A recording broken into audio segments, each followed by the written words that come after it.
Listen to part of a lecture given in an economics course.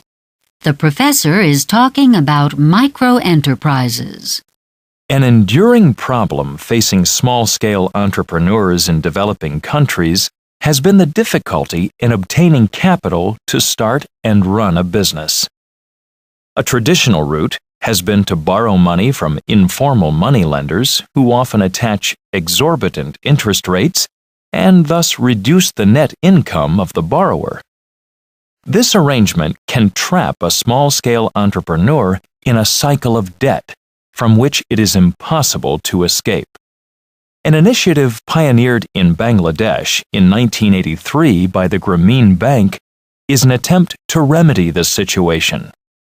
The goal of this initiative was to help poor people escape from poverty by allowing them to borrow small amounts of money at reasonable interest rates without the necessity of providing collateral.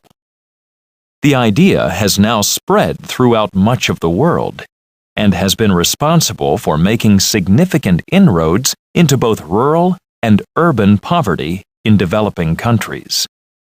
The founder of the Grameen Bank, an economics professor named Muhammad Yunus, understood that because of the risk and expense involved, traditional banks would not lend money to poor people who have no property to use as collateral. But he discovered that poor borrowers would maintain a good loan repayment rate if interest rates were realistically set and if certain other conditions were applied. These conditions included the use of peer group pressure to monitor the loans and guarantee repayment. The peer group typically consists of 5 borrowers linked together through the life of a loan. The group undergoes a training session and attends weekly meetings with a bank official. The members monitor how the money is used and scrutinize the business plan of their peers, because any one individual's chances of being awarded a loan are dependent on the repayment proficiency of every other member. This arrangement reduces costs for the bank and makes the borrowers manage their businesses well. Another important factor in the success of the scheme is that the loans tend to be short-term and small, averaging about $70. This minimizes the bank's risk and does not overwhelm the borrower. If the money is fully repaid after a year, then a further and larger loan may be awarded. The success of such schemes can be judged by the exceptionally high loan repayment rate and by the fact that a high percentage of borrowers have been able to work themselves out of poverty through the borrower's diligence and the support of the microloans. What is the main topic of this lecture?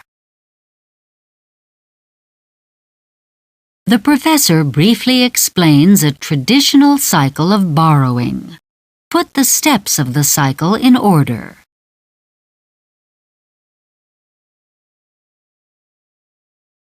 According to the professor, why did Muhammad Yunus found the Grameen Bank? What problem facing small-scale entrepreneurs does the professor discuss? How can the success of the microenterprise scheme be judged?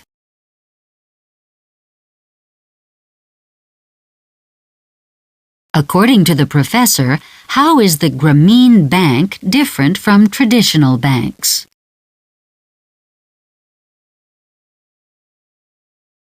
Who would be most likely to receive a loan from the Grameen Bank?